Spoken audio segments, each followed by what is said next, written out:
Mati Allah, hari ini kita ingin belajar sedikit minimal 4 fadilah daripada Al-Quran.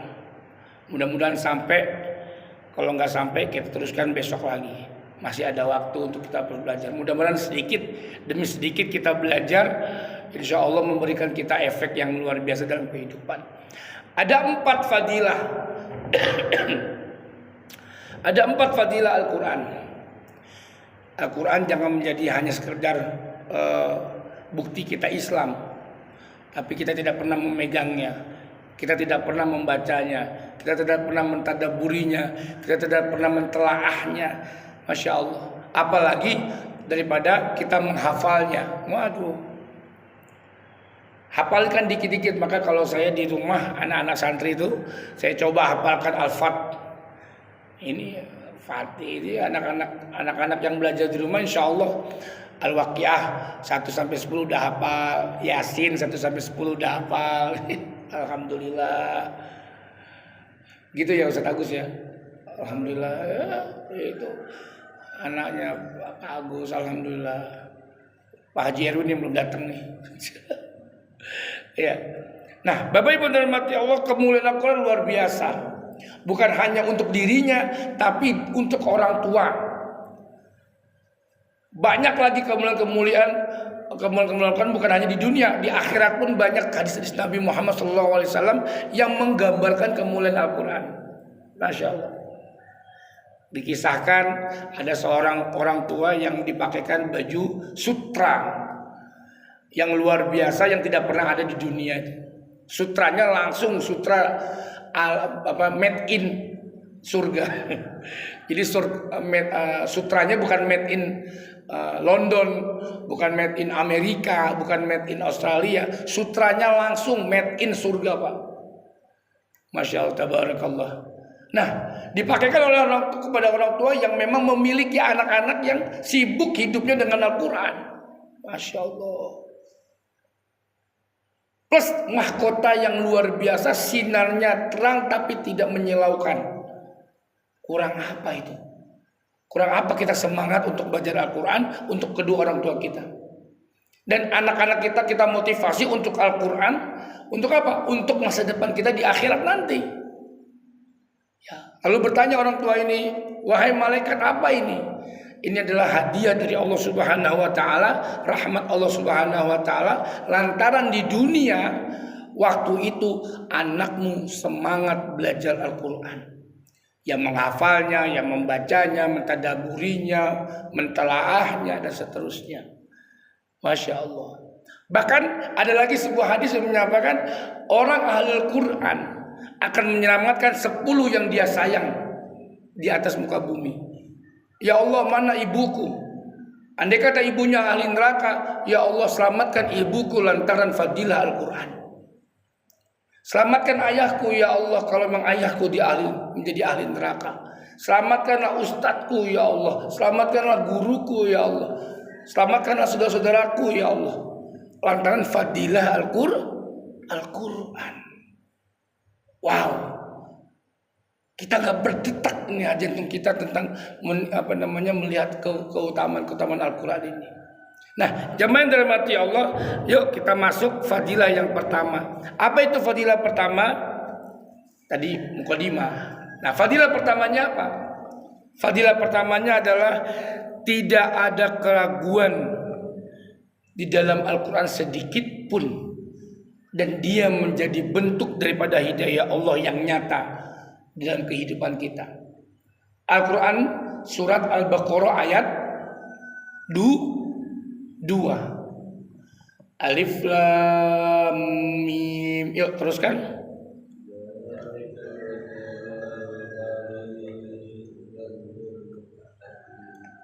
Masya Allah. Sini banyak penghafal Al-Quran ya. Alhamdulillah. Udah pada hafal semua nih. Masya Allah. Alif Lam Mim zalikal kitabul la raiba fihi hudal lil muttaqin. Zalikal kitab, itu kitab. Yang dimaksud itu kitab adalah Al-Quran. La raiba fihi, tidak ada keraguan sedikit pun di dalam Al-Quran. Diteruskan di ayatnya, hudal lil muttaqin, petunjuk bagi orang-orang yang bertakwa. Ini terkait dengan salah satu kisah Bapak Ibu dirahmati Allah. Ini saya cepatkan saja ya untuk hari ini, satu saja dulu. Kisah apa? Kisah Umar bin Khattab. Kisah Umar bin Khattab yang begitu bengisnya, yang begitu bencinya dengan Rasulullah SAW membawa Islam, bahkan difitnah bahwasanya tatanan kehidupan Quraisy yang ketika itu sudah aman menurutnya, sudah tenang menurutnya, datangnya Al-Quran malah ricuh menurut Umar bin Khattab radhiyallahu an yang ketika itu masih kafir. Nah, Bapak Ibu dirahmati Allah, saking bencinya dengan Rasulullah SAW, ingin membunuh Rasulullah SAW. Jadi Umar bin Khattab itu pengen membunuh Rasulullah SAW. Sekarang makamnya di samping Rasulullah SAW. Lantaran apa? Lantaran hidayah Al-Quran. Masya Allah. Hidayah begitu nyata Bapak Ibu dirahmati Allah, itu Al-Quran. Nah, dikisahkan Bapak Ibu dirahmati Allah, apa keburukan-keburukan atau kemelencengan Umar bin Khattab. Salah satunya adalah Umar bin Khattab pernah mengubur putri kesayangannya hidup-hidup. Nah, ini kan kebodohan. Kebodohan di atas kebodohan, memiliki anak perempuan. Waktu zaman dahulu anak perempuan itu tidak ada artinya tuh. Jadi ada anak perempuan lahir, sebuah kenistaan atau kehinaan di dalam hidup, langsung dikubur hidup-hidup itu. Umar bin Khattab radhiyallahu anhu pernah melakukan itu. Maka suatu saat kan ada kisahnya, Rasulullah Umar bin Khattab diintip oleh sahabat itu, dilihat oleh sahabat ketika dia berdoa. Ketika berdoa, sewaktu-waktu dia nangis, lalu sewaktu-waktu dia tertawa. Lalu ditanya, wahai Umar bin Khattab, aku melihat engkau berdoa.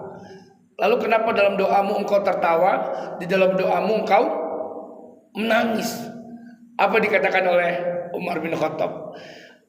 Wahai sahabatku, ketika aku tertawa, aku mentertawakan diriku sendiri. Kenapa? Karena pada waktu aku kafir, pada waktu aku belum diberi hidayah oleh Allah Subhanahu wa taala, aku membuat Tuhan dari roti. Ketika aku berdoa di depan Tuhanku yang terbuat dari roti, habis berdoa aku lapar. Aku ngomong sama Tuhanku, Tuhanku mohon maaf aku makan dirimu karena aku sedang lapar. Lalu aku tertawa. Lalu kenapa engkau menangis ketika engkau berdoa? Aku menangis menyesali diriku sendiri karena aku telah membunuh dengan darah dagingku dengan tanganku sendiri, yaitu anak perempuanku. Masya Allah, aku menangis.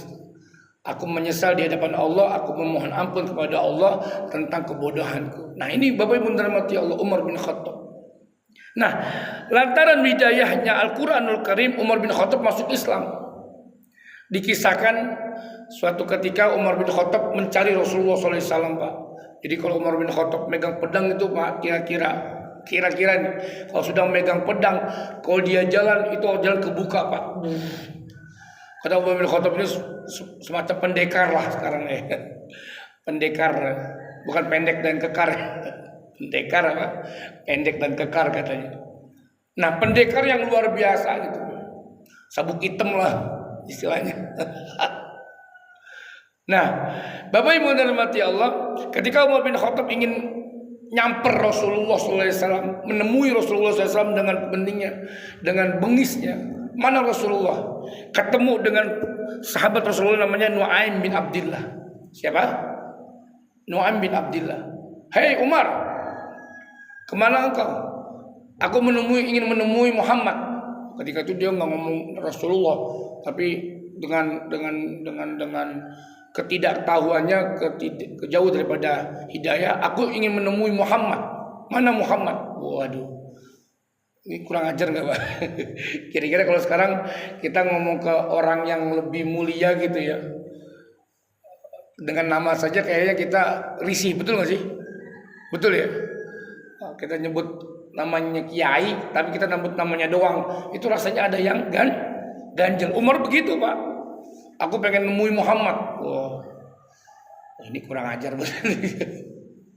Ya karena memang dia belum diberi hidayah. Apa kata Nu'aim bin Abdullah?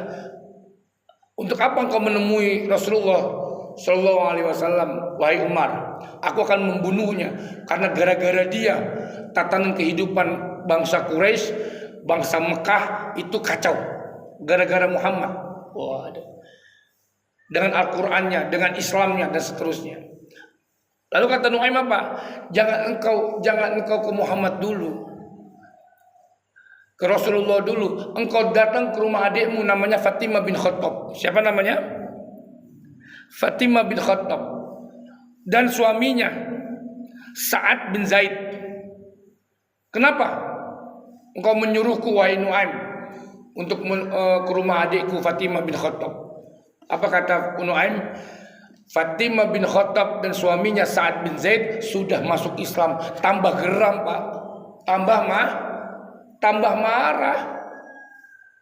Waduh, celaka. Adikku sudah masuk Islam. Ini gara-gara Muhammad nih. Kira-kira begitu. Tambah kesel dia. Akhirnya nggak jadi, Pak. Umar bin Khattab belok kanan, nggak jadi ke rumah salah satu sahabat menjadi markasnya Rasulullah SAW, tempat berkumpulnya Rasulullah. Itu namanya Arqam bin Abil Arqam, rumahnya Arqam bin Abil Arqam. Rasulullah SAW balik kanan ingin menemui siapa? Ingin menemui adiknya tuh, Fatimah bin Khattab. Kakaknya namanya Umar bin Khattab, adiknya Fatimah bin Khattab, dengan suaminya Sa'ad bin Zaid. Ketika masuk rumah, kubrak gitu kira-kira. Hei Fatimah, apakah benar kau sudah masuk Islam? Wah. Dan ketika itu Fatimah lagi pegang Al-Quran, Bapak Ibu dirahmati Allah. Coba bayangin ya, marahnya Umar bin Khattab yang ketika itu sudah memuncak. Bahkan dikisahkan Umar bin Khattab itu, Pak, kalau jalan setan pun minggir. Bayangin, jangankan manusia, setan, jin, iblis pun minggir. Bahkan ada kisah setan memalingkan badannya atau setan mencari jalan lain karena apa? Karena nggak mau ketemu Umar, takut disembelih gitu. Lalu ketemu Fatimah, kita lanjutkan ceritanya. Ketemu Fatimah radhiyallahu an, Fatimah bin Khattab, bukan radhiyallahu an. Fatimah bin Khattab. Kenapa kau memeluk Islam? Aku memeluk Islam. Apa yang kau pegang? Kata Umar bin Khattab. Aku pegang Al-Quran. Apa yang kau baca tadi? Waduh, marah-marahin lah tuh Fatimah, adiknya Fatimah bin Khattab. Keluarlah si Zaid, Sa'ad bin Zaid ini. Didoronglah Sa'ad bin Zaid ketika itu. Jatuh. Jangan ikut campur, ini urusan aku sama adikku. Kira-kira begitulah ceritanya. Kenapa kau masuk Islam? Apa yang kau baca tadi? Nah ternyata Bapak Ibu dirahmati Allah, kisahnya Fatimah bin Khattab itu membacakan satu surat, yaitu surat Toha ayat 1 sampai 3. Bismillahirrahmanirrahim. Toha ma anzalna alaikal Qur'ana litashqa. Itu yang dibaca Fatimah bin Khattab. Sehingga apa? Luluhlah hati Umar bin Khattab yang ketika itu keras membantu, Pak. Yang ketika itu keras membantu. Nah disitulah kisahnya bagaimana Umar bin Khattab memeluk Islam. Akhirnya pedangnya yang dicekal apa ya? Yang dipegang oleh Umar bin Khattab untuk menghuduskan pada baginda Rasulullah SAW jatuh dan nangis. Sini Al-Quranmu, kata Umar bin Khattab. Kata Fatimah, gak boleh. Wudu dulu kamu wahai Umar bin Khattab, kakakku. Akhirnya dia wudu, lalu dia lihat Al-Quran itu, lalu aku ingin masuk Islam. Apa artinya Bapak Ibu dirahmati Allah? Takutlah kepada Allah dengan Al-Quranul Karim. Itu artinya Toha ayat 1 sampai 3 yang dibacakan oleh Fatimah bin Khattab. Bapak Ibu dalam hati Allah, dari kisah sederhana ini, dari kisah singkat ini, bukan sederhana, ini bukan sederhana nih. Ini kisah mahal. Dari kisah yang singkat ini yang saya bacakan, yang saya ceritakan ini, yang sama-sama kita belajar, ternyata Al-Quran menjadi hidayahnya Allah Subhanahu wa Ta'ala nyata. Jadi kalau ada, saya pernah dapat nasihat dari guru, kalau ada anak bengal Pak, bengal, sama bandel ya, bandel bengal gitu, udah dudukin, atau lagi tidur Pak, bacain Al-Quran tuh, tidurnya bacain Al-Quran, bacain apa aja terserah. Nanti Allah Subhanahu wa Ta'ala yang mengatur hatinya, Allah Subhanahu wa Ta'ala yang mengatur rasanya, Allah Subhanahu wa Ta'ala yang mengatur jiwanya. Bacain apa aja. Jadi Al-Quran ini bagian daripada mengatur jiwa-jiwa manusia. Nah, saudara-saudaraku yang dirahmati Allah, saya kira itu saja. Benar-benar kisah ini menjadi nasihat bagi kita, bagaimana hidayah Allah Subhanahu wa Ta'ala masuk kepada kehidupan seorang Umar bin Khattab yang sangat amat terkenal kebengisannya. Karena memang pada suatu riwayat disebutkan ada doa Nabi Muhammad SAW, ya Allah berilah hidayah kepada dua Umar. Ternyata Allah Subhanahu wa Ta'ala memilih satu. Pertama siapa? Abu Jahal. Itu Rasulullah SAW juga mendoakan Abu Jahal supaya apa? Supaya masuk Islam. Karena Abu Jahal ini menjadi apa Pak? Menjadi pegangan Rasulullah. Abu Jahal ini dia melindungi Rasulullah SAW. Dia sayang kepada Rasulullah tapi tidak masuk Islam. Sama Abu Lahab. Itu dua paman yang tidak pernah masuk Islam, tidak diberi daya oleh Allah Subhanahu wa Ta'ala. Yang kedua Umar bin Khattab, bukan saudara, bukan keturunan Rasulullah SAW, tapi Rasulullah SAW menginginkan Umar bin Khattab itu masuk Islam. Ternyata apa? Allah Subhanahu wa Ta'ala memilih Umar bin Khattab untuk memeluk Islam. Maka didoakan oleh Rasulullah SAW, Allahumma a'izzal Islam bi Umar bin Khattab khosatan. Jadi memang Rasulullah SAW sudah membidik Umar bin Khattab ini bakalan jadi punggawanya Rasulullah. Dengan doanya Rasulullah, ternyata Allah mengabulkan. Di antara dua Umar bin Khattab lah yang Allah Subhanahu wa Ta'ala pilih. Saya kira itu saja untuk nomor 2, 3, dan 4 kita teruskan besok. Insya Allah hidayah Al-Quran ini kita jangan sampai kita terlepaskan. Kalau kita lepas Al-Quran, Masya Allah, rasa-rasanya kita menjadi risih kalau ada di samping kita ada yang baca Quran. Betul gak sih? di halte ada yang baca Quran. Ngapain sih orang baca Quran? Jangan Pak. Yuk kita coba aksi Bu. Punya Al-Quran kecil kan? Atau di HP ada Al-Quran. Kita coba aksi yuk. Kita aksi. Tidak lain tidak bukan mengharapkan hidayahnya Allah. Karena nikmat tertinggi Pak, nikmat tertinggi setelah maghfirah adalah hidayah. Ada yang mengatakan maghfirah dan hidayah adalah nikmat tertinggi. Nah, hidayah salah satunya dengan Al-Quran. Jangan sampai Al-Quran ini menjadi hanya peninggalan belaka, hanya menjadi patokan orang menikah. Berapa banyak Al-Quran yang menjadikan patokan menikah atau berumah tangga. Saya menikah dengan Al-Quran, mas kawin Al-Quran dan seperangkat alat sholat, tetapi di dalam perjalanan rumah tangganya jauh daripada Al-Quran. Banyak apa banyak? Nah, jangan-jangan itu rumah tangga kita. Na'udzubillah. Jangan-jangan rumah yang kita bangun tidak ada Al-Qurannya. Na'udzubillah. Al-Qurannya ada Ustadz, ada. Al-Qurannya ada, tapi nggak pernah dibaca. Nah, ini menjadi penting bagi kita yang menggelitik hati kita sampai harusnya. Karena apa? Al-Quran yang menjadi bentuk hidayah kita tinggalkan. Na'udzubillah, summa na'udzubillah. Baik, tidak berpanjang kalam karena sudah terang. Kita akan ada beberapa banyak kegiatan lagi di ke kantor dan seterusnya. Mudah-mudahan Allah Subhanahu wa Ta'ala memberkahi kita dan mempermudah segala urusan kita. Amin amin alamin. Al-hadiniyah. Bersama-sama kita berdoa dengan niat-niat yang ada. dengan istighfar 3 kali, astagfirullahalazim, astagfirullahalazim, astagfirullahalazim wa atubu ilaik. Walhamdulillahirabbil alamin. Allahumma shalli ala Muhammad wa ala ali Muhammad. Allahumma shalli ala Muhammad wa ala ali Muhammad. Allahumma shalli ala Muhammad wa ala ali Muhammad. Rabbighfir lana walidayna warhamhuma kama rabbayana shaghira. Wal muslimina wal muslimat wal mu'minat al-ahya'i minhum qadiyal hajat. Rabbana zalamna anfusana wa taghfir lana wa tarhamna lanakunanna khasirin. A'inna ala zikrika wa syukrika wa husni ibadatik. Innaka 'afuwun karim tuhibbul 'afwa fa'fu 'anna ya karim.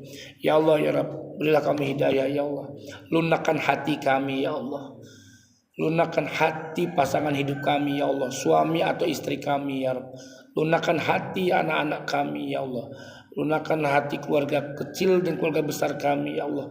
Tetangga-tetangga kami, saudara kami kaum muslimin muslimat dengan Al-Qur'an-Mu ya Arhamar Rahimin. Allahumma Rabbana, berilah kami keistiqomahan dalam membaca Al-Quran, dalam menghafal Al-Quran, dalam mentadabburi Al-Quran. Jadikanlah kami semua ya Allah yang disebutkan tadi menjadi ahli Quran, menjadi ahli Quran, menjadi ahli Quran ya Arhamar Rahimin. Rabbana atina fid dunya hasanah wa fil akhirati hasanah. Kita benar bi fadlika bi rahmatika arhamar rahimin. Subhana rabbika bil izzati amma yasifun. Assalamu mursalin walhamdulillahirabbil alamin. Terima kasih banyak. Jangan bosan jadi orang baik. Assalamualaikum warahmatullahi wabarakatuh.